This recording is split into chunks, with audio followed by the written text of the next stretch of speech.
Acá tenemos Biblias, pueden tomarlas prestadas si alguien necesita y no trae, con confianza. ¿Ya? Bueno, buenas tardes a los que nos ven también a través del Facebook. Un saludo donde quiera que estén. Dios les bendice y Dios les ama. Los saludamos desde su iglesia cristiana Camino de Santidad en Acapulco, Guerrero. Hoy tenemos nuestro estudio bíblico y bueno, a los que nos visitan, estamos estudiando el libro de Primera Carta a los Corintios y ya vamos en el capítulo 14, ¿verdad? La semana pasada estudiamos hasta el versículo 1 hasta el versículo, ¿qué? A ver, ¿alguien se acuerda? No, hasta el 25 lo vimos, ¿no? Así es. Así que hoy vamos a empezar a ver a partir del versículo 26. Entonces, los que traigan su Biblia pueden buscar Primera de Corintios, capítulo 14, y ubíquense en el versículo 26. Amén. Bueno, esperemos que hoy sea un estudio igualmente como los demás de bendición a nuestras vidas y que el Señor nos pueda hablar una vez más también esta tarde. Y bueno, dice así la palabra del Señor, versículo 26. ¿Qué hay pues, hermanos? Cuando os reunís, cada uno de vosotros tiene salmo, tiene doctrina, tiene lengua, tiene revelación, tiene interpretación. Pero hay algo muy importante con lo que cierra. Dice que hágase todo ¿para qué? Para edificación. Para que todos crezcamos, ¿verdad? Lo que platicábamos un poquito de la semana pasada era que muchos estos dones los anhelaban, pero para ellos, ¿verdad? No para que yo enaltecerme, para que vean que yo a lo mejor no sé, soy más santo, o para que vean a mí los poderes que Dios me ha dado. Y eso no es nada benéfico para la congregación, sino que yo le pido al Señor algo, más bien si el Señor desea dármelo, y ya si el Señor me lo da, ahora yo eso que Él me dio, lo uso para que todos salgamos, ¿qué? Beneficiados, ¿verdad? Entonces, empieza esta cita, dice, cuando os reunís. Pablo aquí, hermanos, está escribiendo, como en la porción previa de este capítulo, sobre la conducta de los cristianos corintios cuando ellos se reúnen para comunión y la palabra. Entonces, prosigue diciendo, cuando uno de vosotros tiene salmo, doctrina, lengua, revelación, interpretación. Pablo ve la reunión de la iglesia como cuando el tiempo en que la gente viene a participar, pero ¿para qué? Vuelvo a repetirlo, ¿con qué finalidad? De dar al otro, ¿sí? De dar al otro. Por ejemplo, el hecho de que se suba alguien aquí a abrir, por ejemplo, el servicio y nos comparte una cita, nos da la bienvenida, a todos nos está edificando. Bueno, aquí todavía no tenemos grupo de alabanza, pero si Dios lo quiere y tengamos un día, cuando ese grupo de alabanza toque, todos nos vamos a edificar. Igualmente, predica a alguien y nos edifica. Si alguien pasa y pasan a orar por él, nos edifica. Entonces, esa es la idea, que los dones que cada uno tenga sean para edificación de todo el cuerpo de Cristo, que es la iglesia. Amén. Bueno, vamos a orar. Padre, gracias, Señor, por permitirnos estar esta tarde aquí. Señor, te pedimos que seas tú el que hable esta tarde a nuestras vidas y tú sigas, Señor, instruyéndonos en tu palabra, Señor. Señor, necesitamos y deseamos conocerte más a fondo, Señor. Conocerte más, Señor, para saber qué es lo que realmente tenemos que hacer y vivir en nuestras vidas para cada día ser mejores hijos tuyos. Te amamos, Señor. Te amamos, Padre, y es por eso que estamos esta tarde aquí, porque tú mereces y ocupas el primer lugar en nuestras vidas. En el nombre de Jesús, amén. Hermanos, podemos fácilmente imaginarnos cómo funcionaba esta dinámica. Yo creo que es muy fácil de imaginar entre la iglesia de Corintios. Ellos, por necesidad, como la tenemos muchos, se reunían también en grupos pequeños en diferentes casas. Por ejemplo, en algunas iglesias que ya son muy grandes, hacen las famosas, le llaman células, ¿verdad? Que los de la Morelos se reúnen con alguien que viva por ahí cerca, los de la Costera por allá cerca, y así hacen sus células. Entonces también ellos hacían esto. Pero mientras se reunían en estos grupos pequeños, habría libertad y una responsabilidad no solamente de recibir, sino la responsabilidad más bien era de dar, ¿sí? De dar. Incluso yo recuerdo hace años estuve en una iglesia donde había esas células y yo me acuerdo que no tocaba en mi casa, pero me tocaba ir a la casa de una hermana y la hermana siempre ya terminaba el estudio y sacaba el pan, sacaba el atole. Cuando andaba yo creo que económicamente mejor, sacaba tamalitos y siempre veía qué nos iba a dar, ¿no? Y yo un día oí que el pastor le dijo, hermana, no se preocupe usted si un día no tiene nada que dar, porque yo no creo que al rato, lejos de ser un gozo, decir, qué emoción va a ser el estudio, diga, híjole, ¿y ahora qué le voy a dar a los hermanos de comer? Porque no es una obligación. Y me gustó la respuesta. Ella dijo, pastor, yo no lo hago porque me sienta con la obligación. Yo lo hago por amor, porque es la oportunidad que yo tengo de darles algo. Y qué bonito, ¿no? Dice, esa es su mentalidad, es la oportunidad que yo tengo de darles algo, porque están viniendo a mi casa. Entonces, yo creo que ese es un buen pensamiento y así deberíamos de pensar siempre. Pero en este caso, habría también pues muchas casas e iglesias por toda la ciudad de Corinto. Y mientras ellos se reunían en estos grupos pequeños, les repito, habría libertad, ¿sí? Pero también la responsabilidad no solo de recibir, sino de dar. Así que uno podría dar leyendo, cantando, orando, ¿sí? Otros podrían ofrecer una palabra de doctrina, alguien podría orar por alguien, podrían tener alguna revelación, una palabra del corazón y sobre todo la mente de Dios para la iglesia reunida. En un pequeño contexto tipo mini iglesia, por así decirlo, ¿verdad? Y así es como deberían siempre trabajar las iglesias. En nuestras casas, leer la palabra, en nuestras casas hablar algo, siempre que Cristo ocupe por lo menos una parte del día en alguna plática en la familia, ¿sí? Entonces, cuando más personas se reúnen, todos comparten algo con todos, ¿sí? Se vuelve algo bonito, pero es importante eso, la idea de dar. Entre 10 personas, 10 pueden compartir algo con los 10, pero entre 30 o 60 o 100 personas quizás es un poco más difícil, ¿verdad? De poder compartir con todos. A lo mejor van a poder compartir con unos, pero no con todos. Entonces, en un grupo más grande, la dinámica de me quiero sentir importante al hablarle a todos se hace mucho más presente. Y eso tenemos que tener mucho cuidado. Les voy a poner un ejemplo. Hay personas que, por ejemplo, si estuviéramos un grupo aquí de 4 personas, vamos a ponerle 4 personas, y le dices, oiga, hermano X, como le quiera poner, ¿le gustaría decirnos unas palabras? Algo que Dios le hable a su corazón. Lo ven muy poco importante. Pero si yo le digo, hermano, el domingo, que sabemos que esto casi ya se está empezando a llenar, ¿no le gustaría subir al púlpito a decir, claro que sí, claro que sí?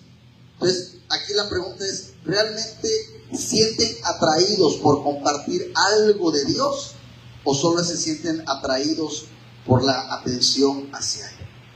¿Sí? Porque si tú tienes realmente hambre de compartir algo de Dios, debe de ser la misma hambre hablarle a 100 que hablarle a 2, porque te quiero hablar de Dios, ¿sí? Entonces aquí pasaba eso, que Pablo está haciendo mucho énfasis en que no le den importancia solo al culto que hacen en la iglesia, denle importancia también a los grupos que están haciendo en las casas, ¿sí? Y eso es muy, muy presente. Puede estar entre 10 personas, pero cuanto más entre 100, les agrada más, ¿verdad?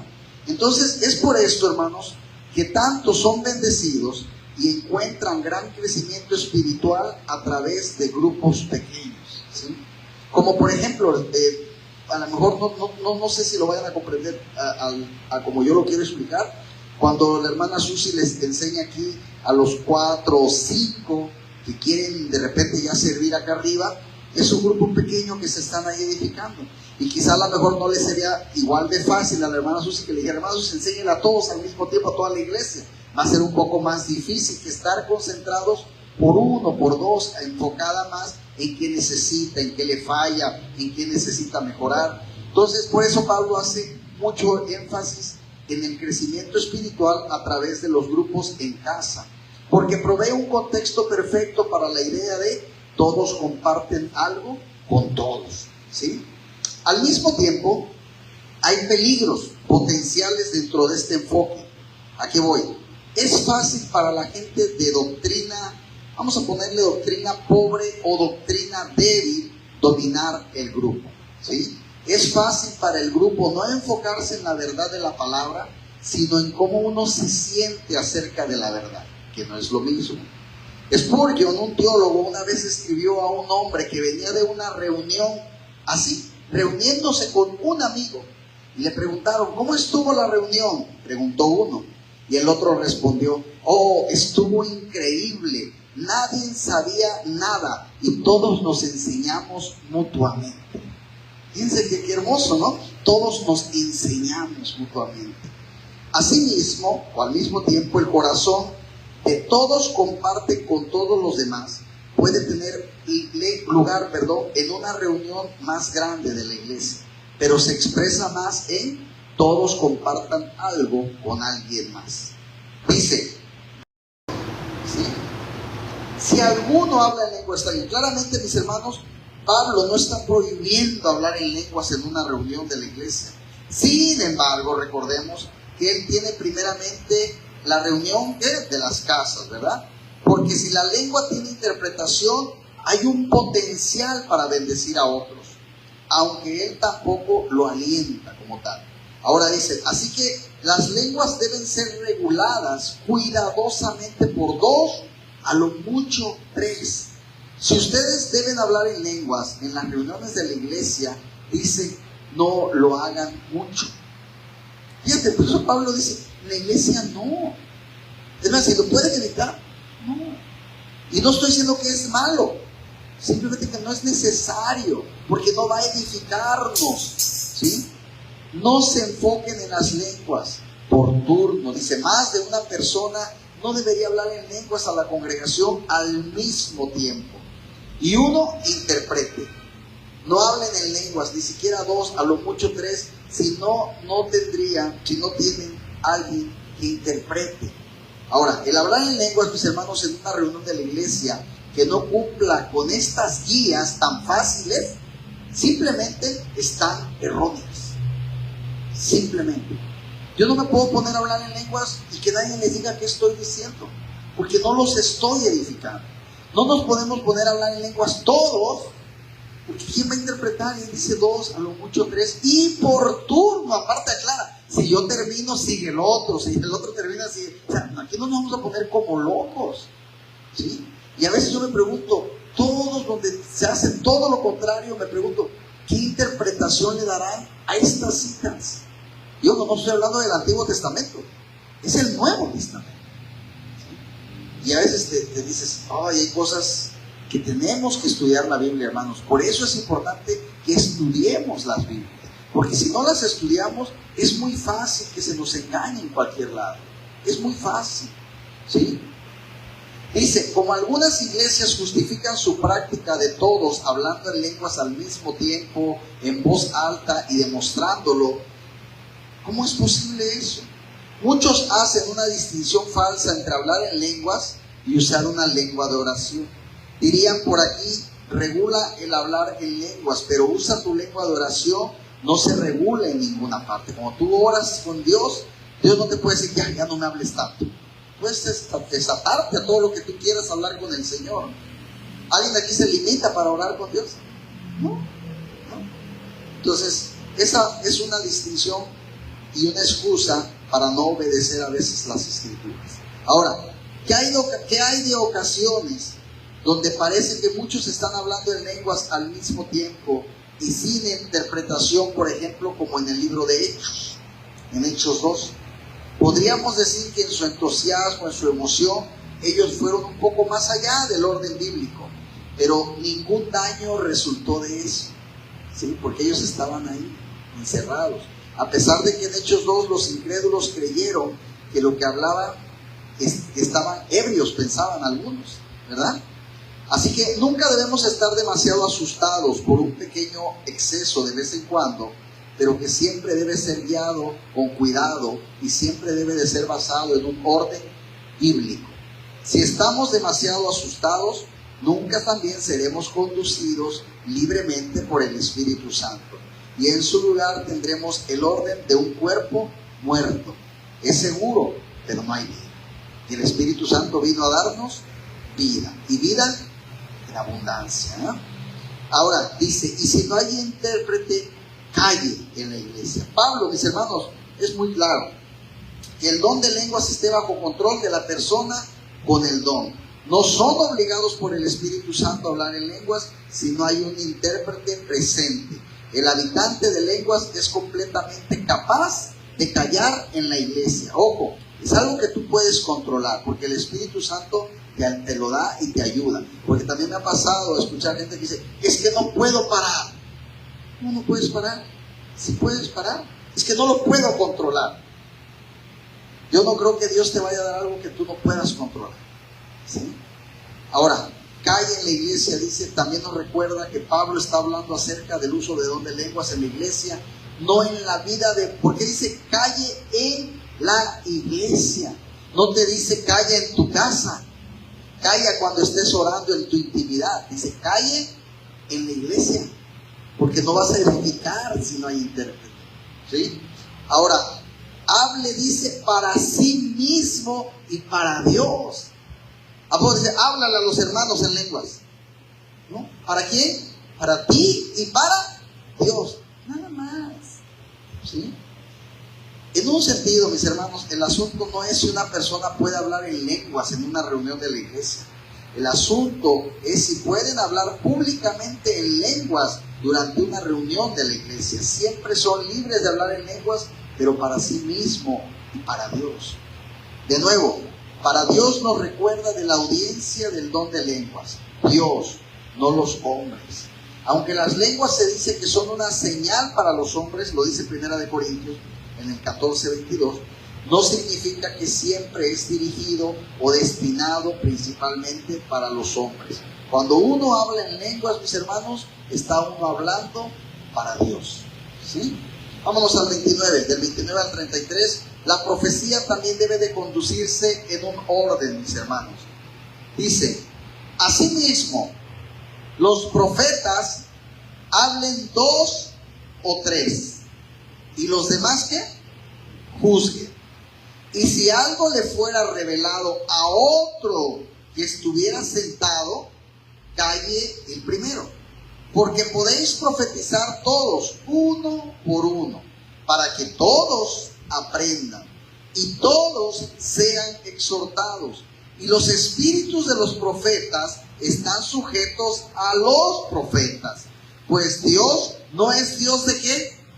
De confusión, sino de paz, como en todas las iglesias de los santos. Hermanos, hay algo que les quería decir. Y de verdad esto tiene que quedarnos muy claro. Cuando la Biblia habla de profecía, hermanos, ¿sí? ¿Pasa una Biblia?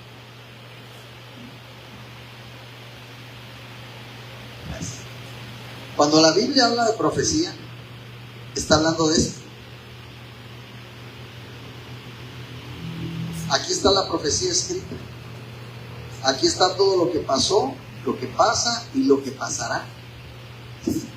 Ahora, ¿por qué? Porque son términos de vocablos griego, latino y hebreo. No es la profecía la palabra literal como tú y yo la conocemos. Si tú y yo hoy, en el mundo de hoy, digo, a ver, dime una profecía. Va a llover mañana. Es un ejemplo, ¿no? O yo profetizo que te van a dar este trabajo. Un ejemplo. Es como que no una adivinanza, porque como casi me estás asegurando que es algo que va a pasar. Pero ¿por qué en estos términos se habla de que la palabra de Dios es la profecía? Fíjense bien. Asimismo los profetas hablen 2 o 3.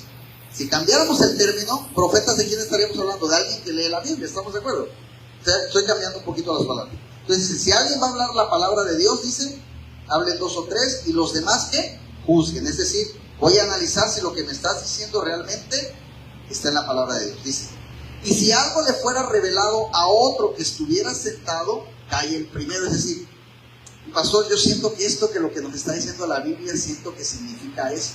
Te está revelando. Entonces yo me callo para que tú nos digas qué es lo que Dios te está hablando a ti. Fíjense. Porque podéis profetizar todos, uno por uno. A ver. No era el que adivinaba el futuro y todo. Todos, dice. Entonces, ¿qué quiere decir? ¿Que todos pueden leer la palabra de Dios? Sí.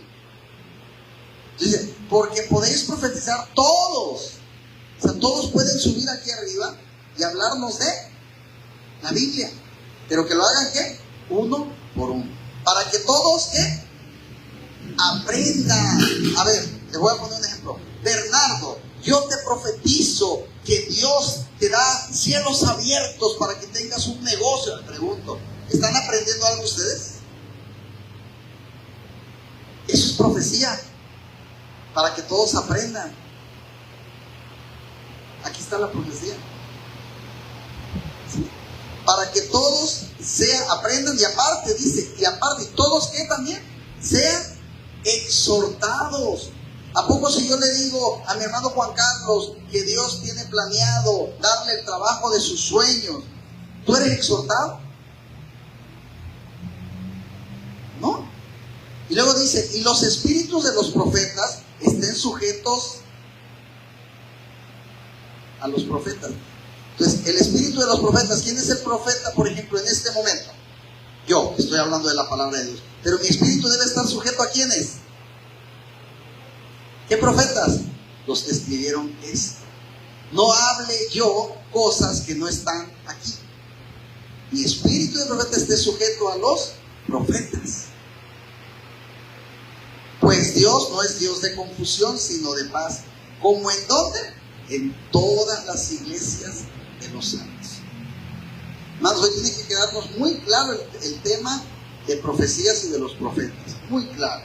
Las profecías, dice, hablen 2 o 3, así como las lenguas deben ser reguladas en las reuniones de la iglesia, así también el don de la profecía. La reunión entera no debe de darse a la profecía, sino 2 o 3 deben de hablar. ¿Por qué? Porque son los que están enseñando, sea donde sea una reunión, etcétera, ¿no?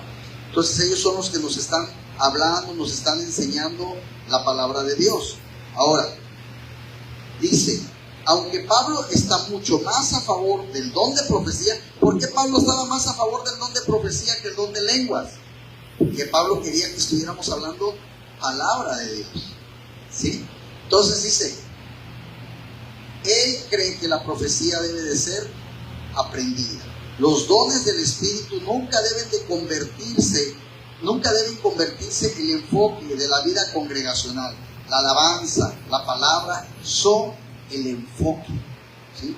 Y los dones fluyen bajo la dirección de Dios alrededor del enfoque de la alabanza y de la palabra, ¿sí? No dice que los dones fluyen a través de las lenguas, ¿sí? Dice, y los demás juzguen. Aun cuando los profetas hablan, mis hermanos, otros deben juzgar.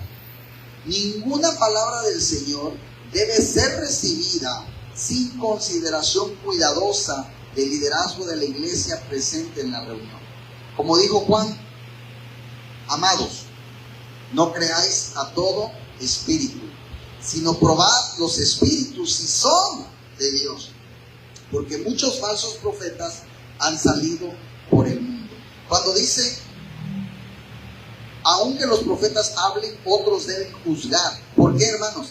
Porque también es cierto que hay profetas, vamos a ponerlo pastores o predicadores, que sí te van a hablar palabra de Dios, pero a su conveniencia.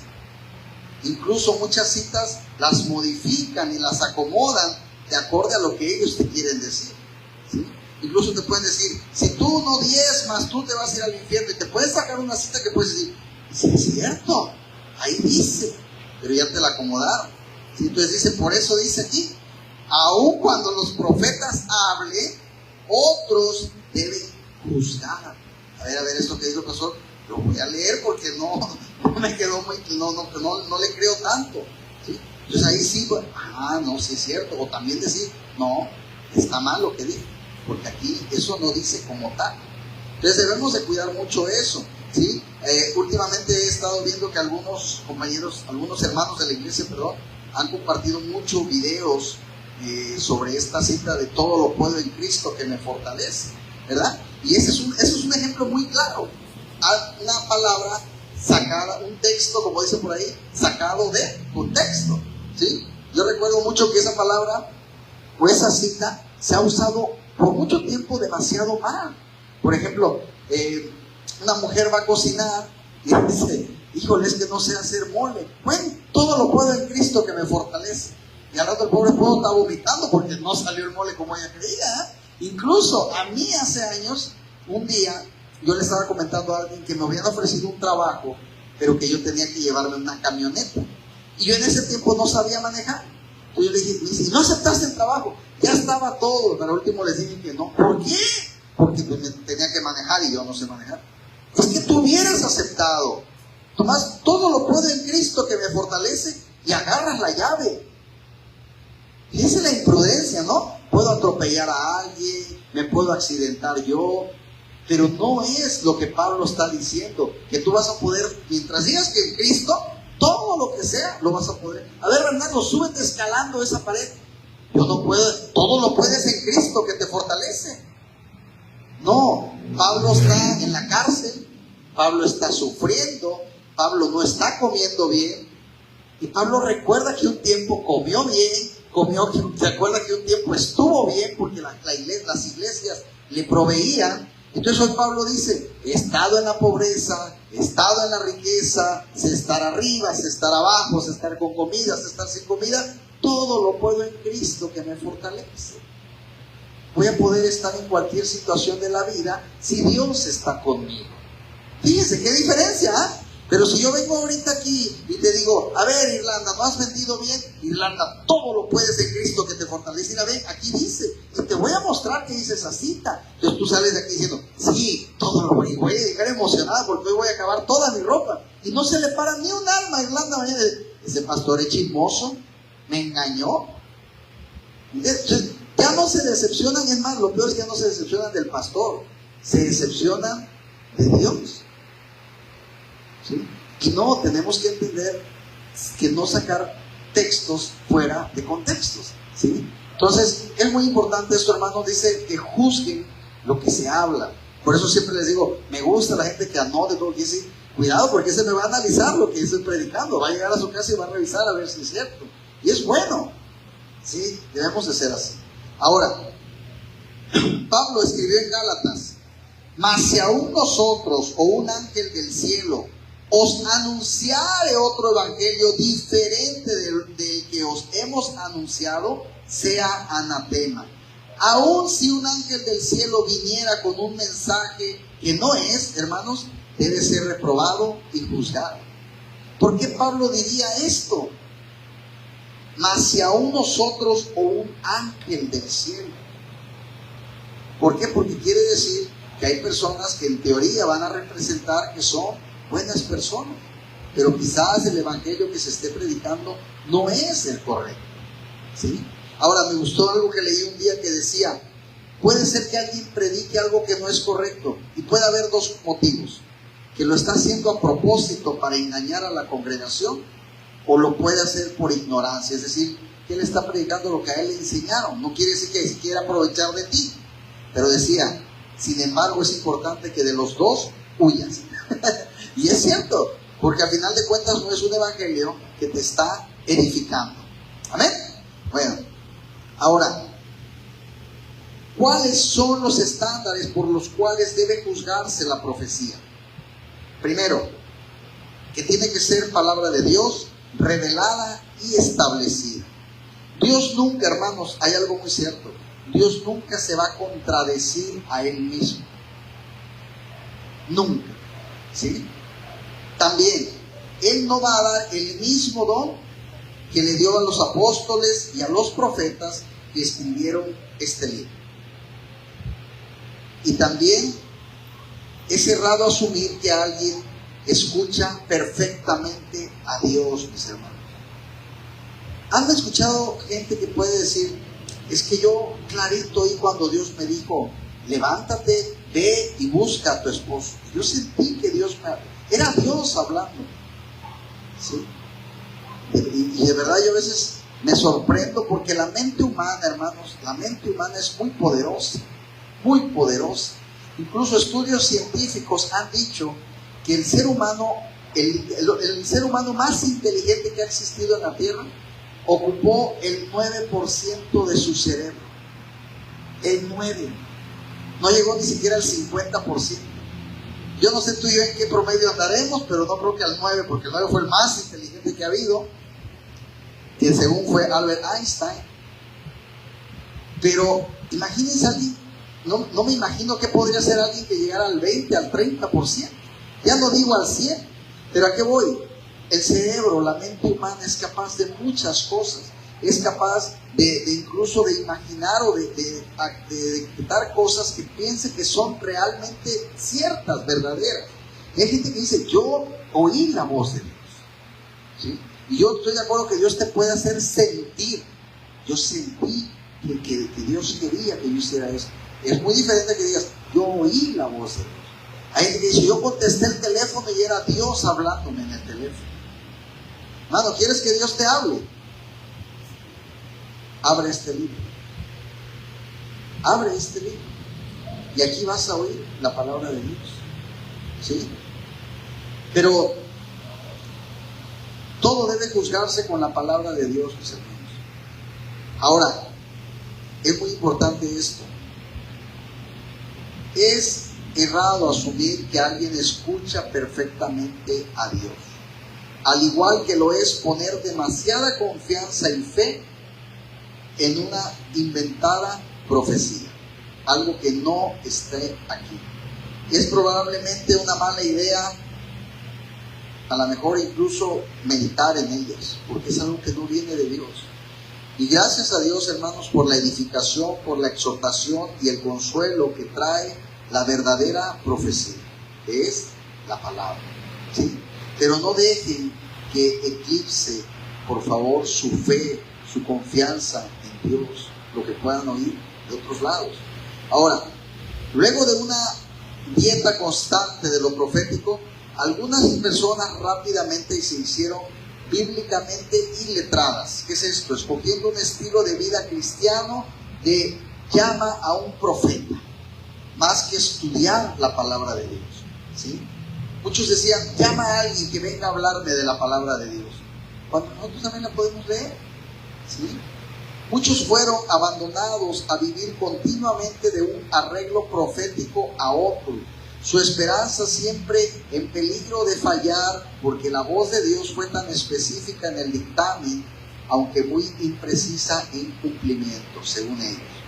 Poseer, por ejemplo, el número telefónico de un profeta era como tener un almacén de guía atesorado.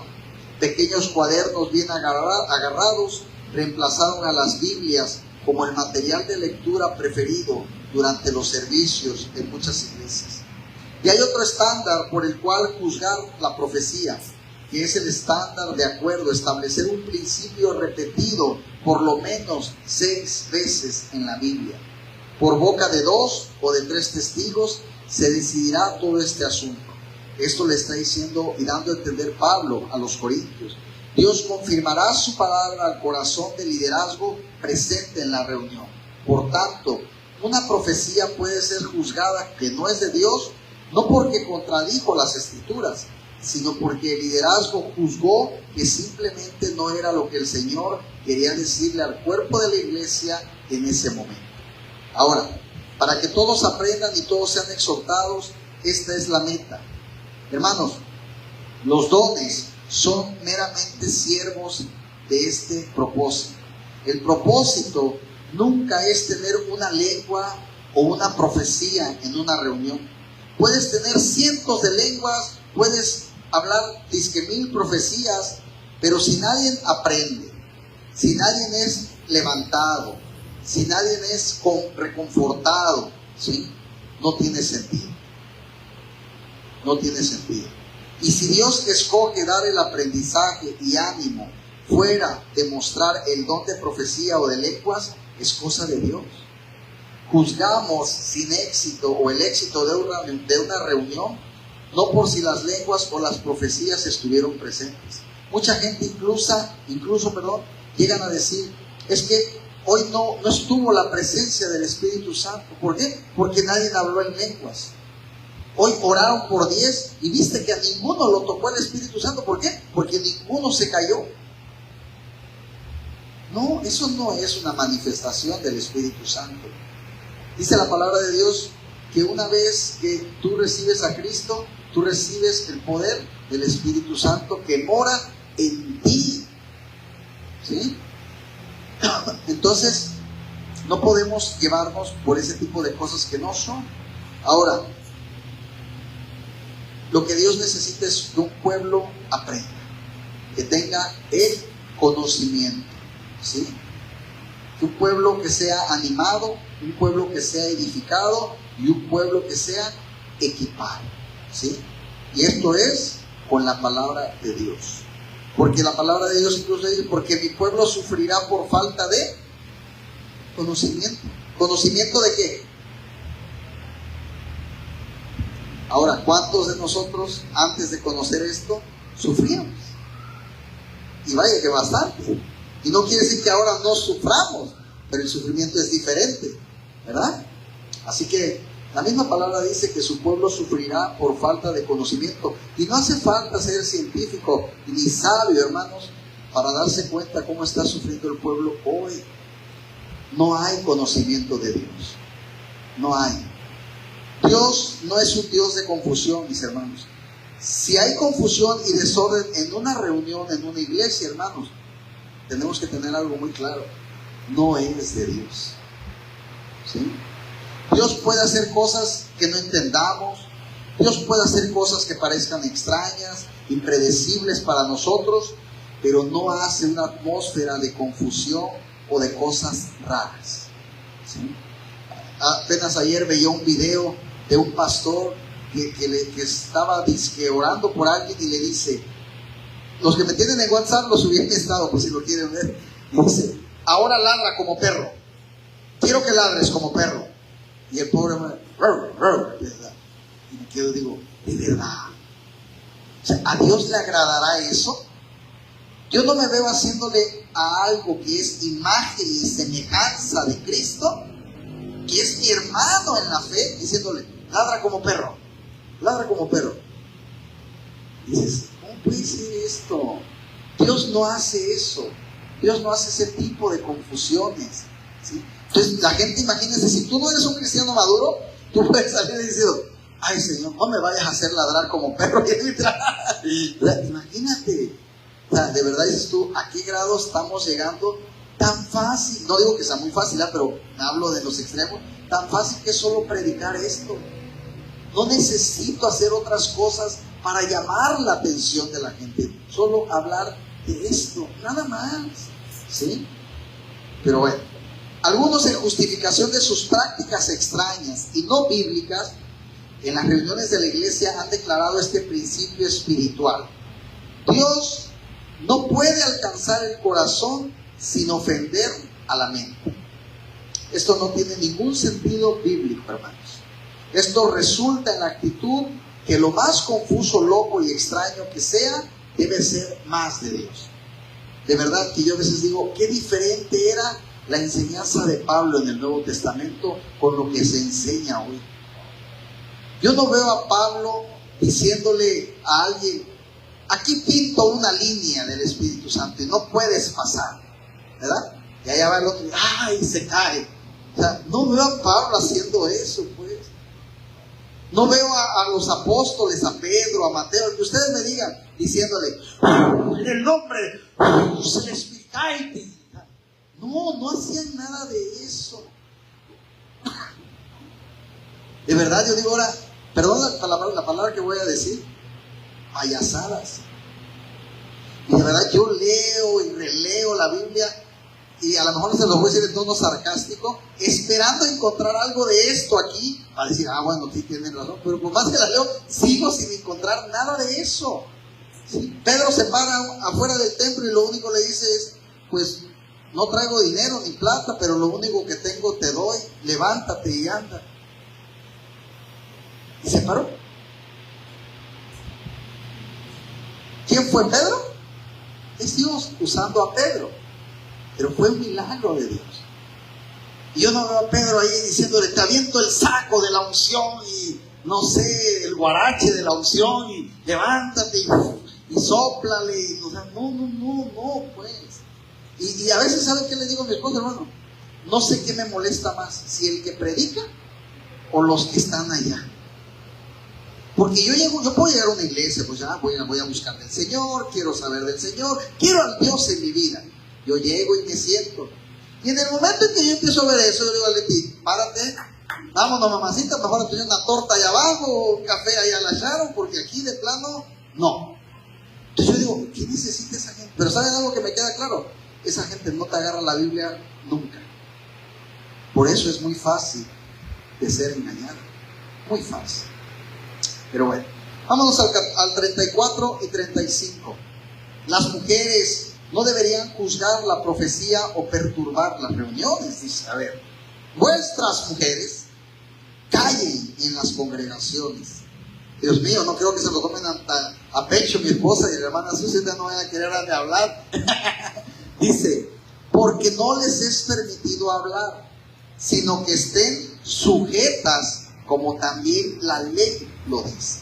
Y si quieren aprender algo, pregunten en casa a sus maridos, porque es indecoroso que una mujer hable en la congregación. Dios mío, me van a linchar hoy aquí. Bueno, vamos a aclararlo. Dice, vuestras mujeres callen en las congregaciones. Mis hermanos, Pablo ya ha asumido el derecho de la mujer. ¿Cuál es el derecho de la mujer? De orar, de hablar la palabra de Dios públicamente. Por ejemplo, en el centro, en el mercado donde ellas estaban, podían hablar la palabra de Dios, como lo dice 1 Corintios 11. Y aquí él probablemente, mis hermanos, está diciendo que las mujeres no tienen el derecho de juzgar la profecía, es decir, no, eso que está en la Biblia está mal, eso no es correcto, ¿sí? Él dice eso. Es algo restringido en ese tiempo, hermanos, solamente para el liderazgo masculino de la iglesia. Pero hay que recordar también que, bueno, era una época donde al sector femenino era muy relegado, demasiado relegado. Y luego dice, en vez de juzgar la profecía, las mujeres deberían estar sujetas a lo que el liderazgo de la iglesia juzgue con respecto a las palabras de las profecías. Es decir, si yo veo que algo que se está predicando ahí no es lo correcto, yo como hombre, yo sí puedo decir, pastor, eso que está ahí no es así. La palabra de Dios no creo que sea así. Pero por ejemplo, si Leti lo ve, que era lo correcto, allá en la casa, oye, mi amor, como te diría, yo creo que esto que el pastor dijo no era correcto, para que tú le comentes.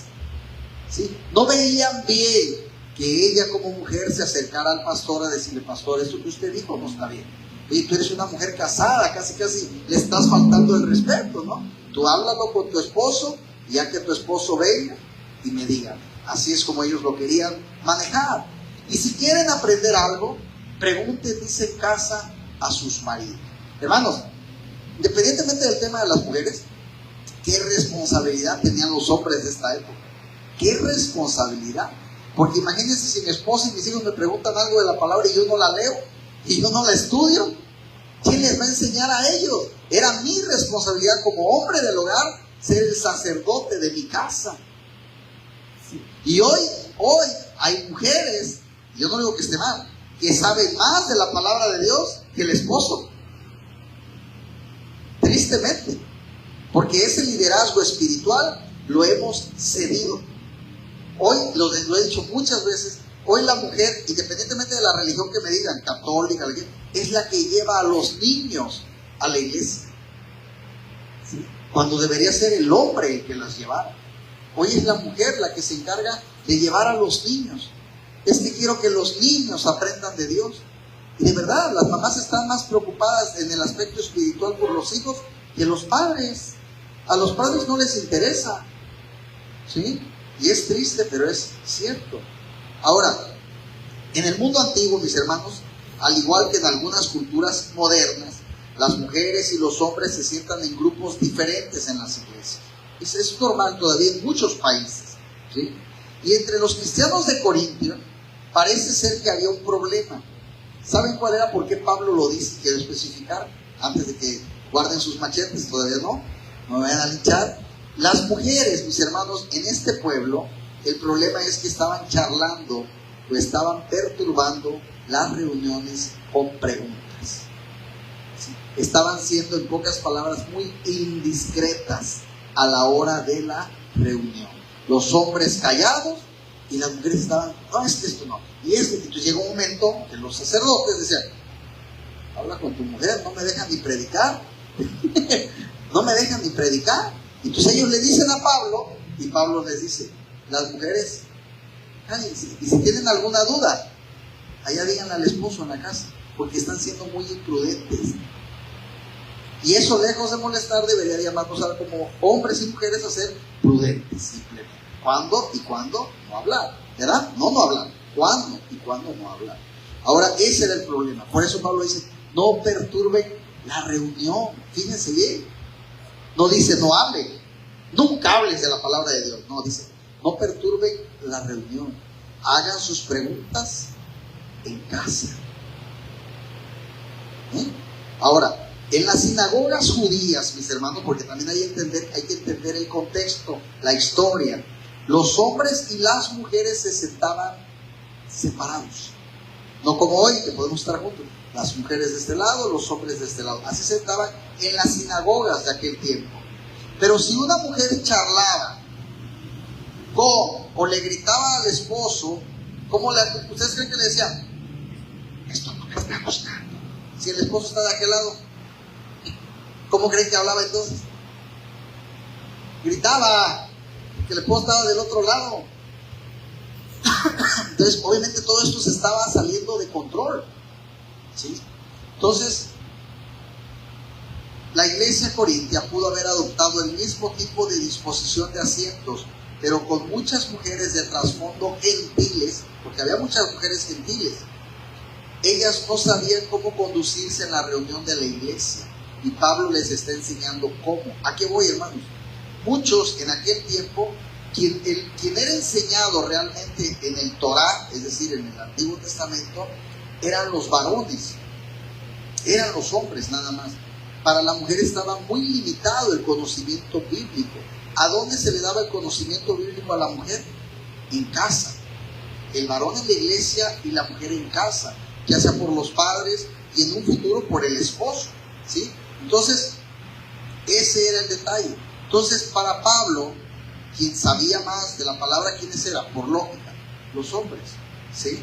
Entonces, la iglesia se fue adaptando a esto, y entonces muchas mujeres, a la hora que ya empiezan a entrar a la iglesia, no sabían cómo conducirse.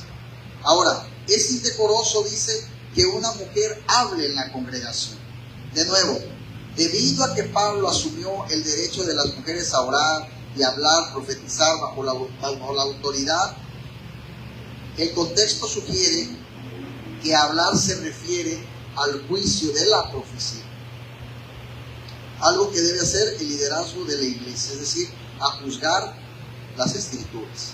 Vamos al versículo 36 al 38. Y Pablo insiste en su autoridad en estos asuntos. Versículo 36 al 38 dice: ¿acaso ha salido de vosotros la palabra de Dios, o solo a vosotros ha llegado? Si alguno se cree profeta o espiritual, reconozca que lo que os escribo son mandamientos del Señor, mas el que ignora, ignora.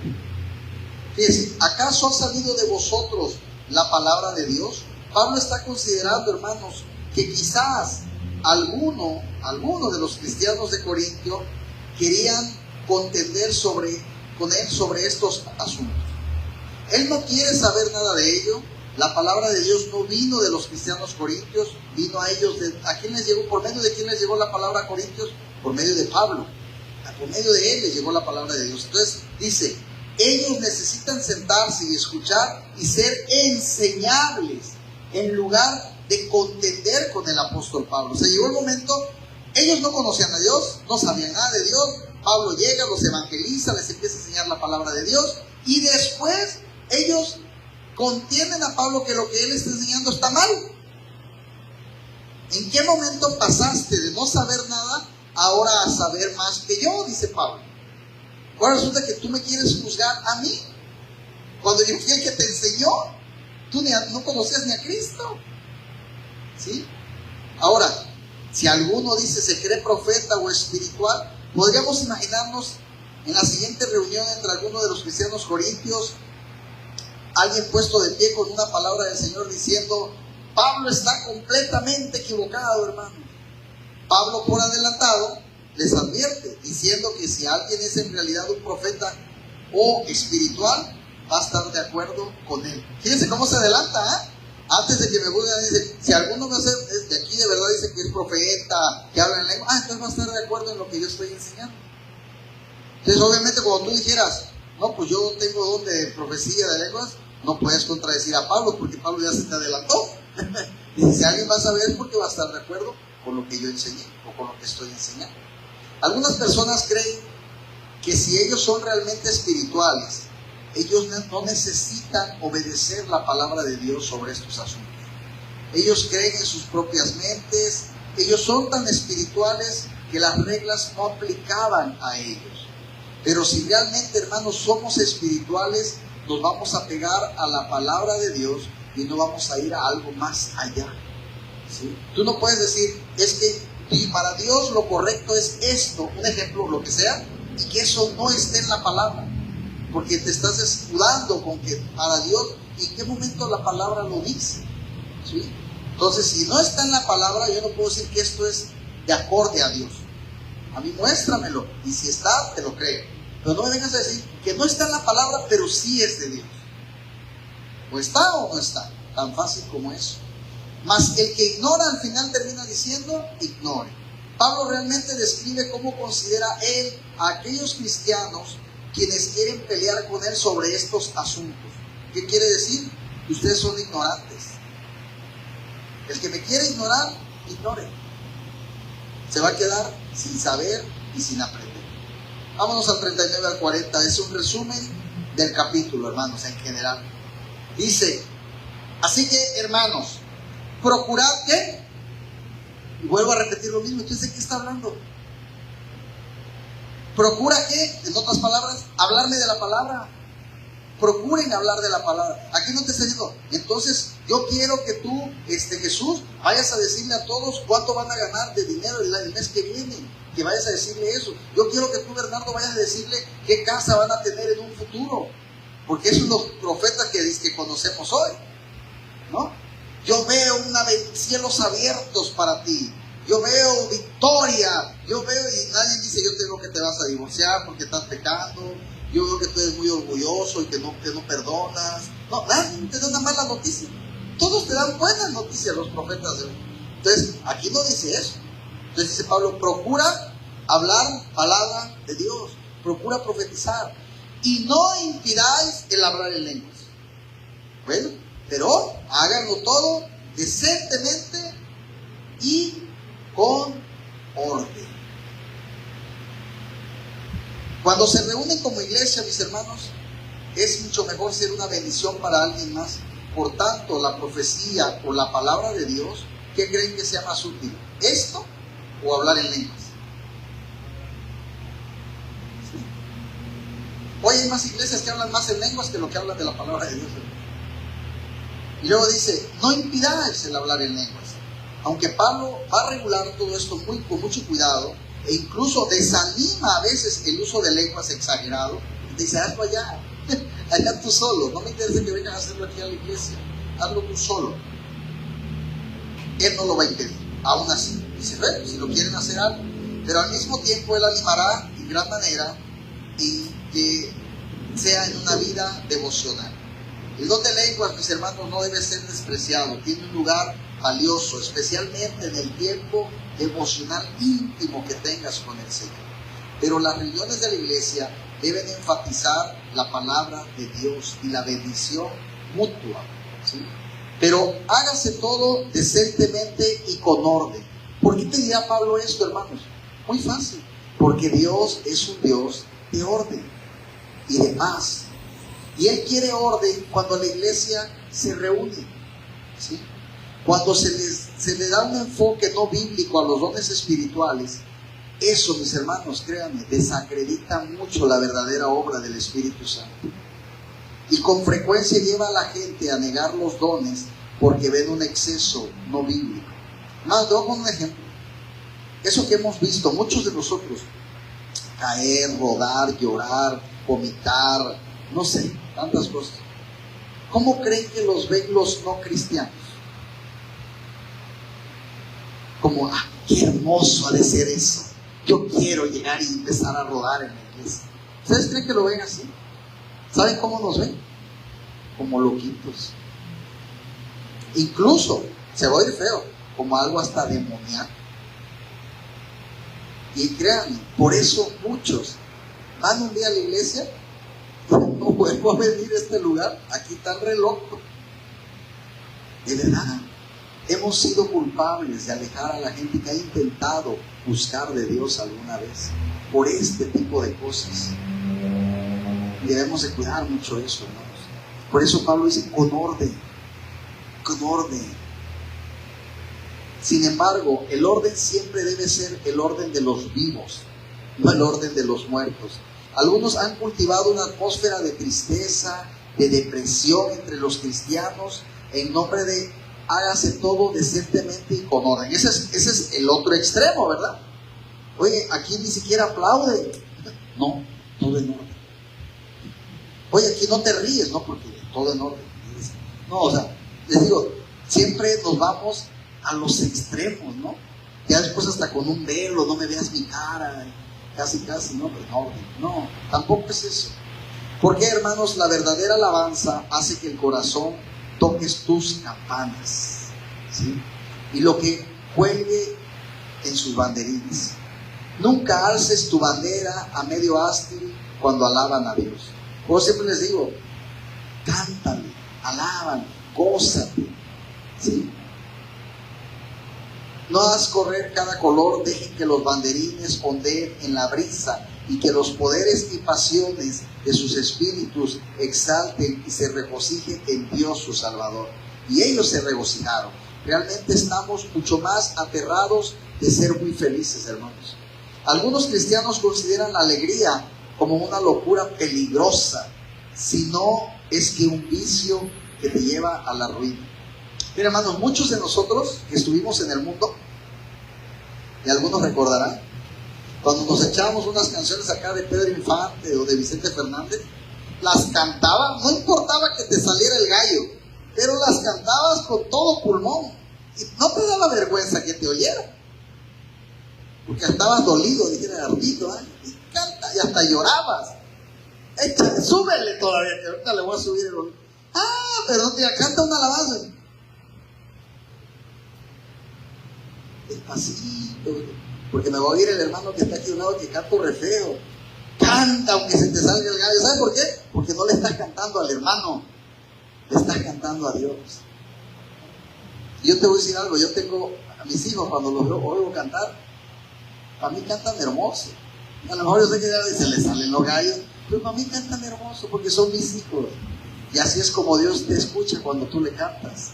Para Dios cantas mejor que Pavarotti, así te lo digo, para Dios. A lo mejor para nosotros no, pero para Dios sí. Así que tú no vienes a cantarle al pastor, tú no vienes a cantarle al que está a un lado, tú vienes a cantarle a Dios. Amén. La decencia se opone en gran manera a la alabanza, que es rendida por los metodistas primitivos en ocasiones. Sus gritos y aleluya son considerados por algunas mentes delicadas que son muy impactantes. No debería, sin embargo, unirme en la censura, a menos que deba ser contado entre los fariseos que dijeron: Maestro, reprende a tus discípulos. Hermanos, hay una persona que a veces viene aquí, el gran Oliver. Alguna vez lo van a llegar a ver. De hecho, el domingo vino, ¿verdad? Él nomás entra a la alabanza y termina la alabanza y se va, agarra su café, sus galletas y se va. Es un niño que de sus facultades mentales la droga lo ha dejado mal. Pero hay algo que yo le respeto mucho a Oliver.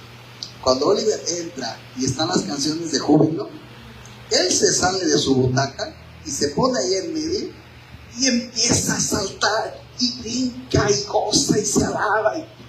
Y yo digo, ojalá todos estuviéramos de loquitos igual que Oliver para que todos lanzáramos. De verdad. Y yo aquí desde acá arriba veo a algunos hermanos. No sé si en su mente estarán diciendo, está muy loco y si yo me pongo a saltar igual, ¿se enojará el pastor? No sé qué pensará, pero de verdad yo digo, ese es el espíritu de gozo que todos tendríamos que tener. Y yo no sé si que el muchacho no tenga sus facultades al 100 le ayude a no estar inhibido a decir, yo le danzo a Dios. Eso sí, termina la alabanza y ya se sale y se va. Pero de verdad yo digo, wow.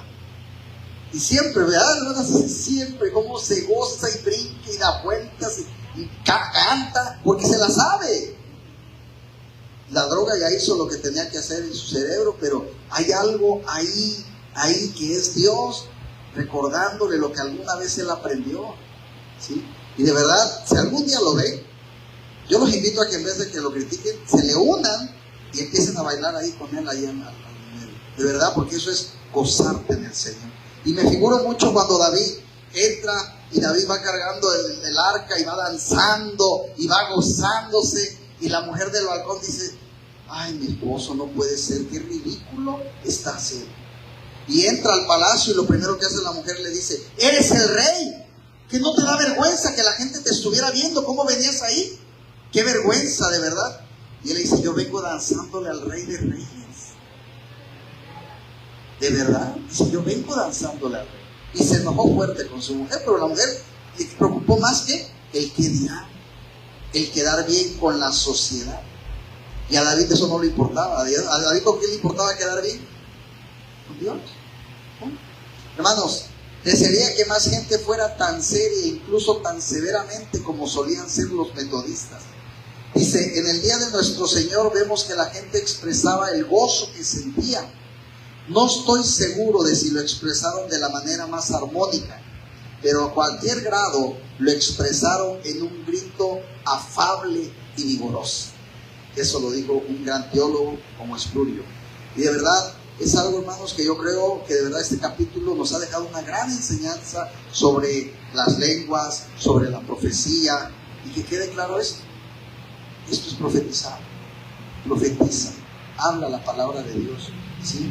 Esto es muy importante, y que las lenguas no estamos cerrados, pero hay que saber dónde, cuándo y cómo. Y si Dios te la da, qué bueno. Y si no te la ha dado, tampoco caigas en la mentira de, es que tú no tienes al Espíritu Santo porque no lo haces. No hay una parte de la Biblia que diga que si no tienes lenguas es porque no tienes el Espíritu Santo. La palabra dice que mas a todos los que le recibieron fueron llamados hijos de Dios. ¿A quién recibieron? A Cristo. Y la palabra dice que los tres son uno: Hijo, Padre y Espíritu Santo. Y no hay una oración para recibir al Hijo, y otra oración para recibir al Padre, y otra oración para recibir al Espíritu Santo. Es una sola, y se recibe el paquete completo, los tres en uno. Amén. Así que vamos a darle gracias a Dios, hermanos, por este capítulo. Ya nos faltan poquitos. Si Dios lo permite, el miércoles que viene estaremos ya viendo el capítulo 15. Así como estamos, cierra tus ojos. Padre, gracias, Señor, por este estudio que ha sido de gozo, Señor, y de edificación, sobre todo a tu cuerpo, Señor. Señor, gracias por esto que tú nos has enseñado, por esto que tú nos has mostrado. Ayúdanos, Padre, a vivirlo. Ayúdanos, Padre, a poder reflejarte, no solo en este lugar, sino allá afuera, Señor.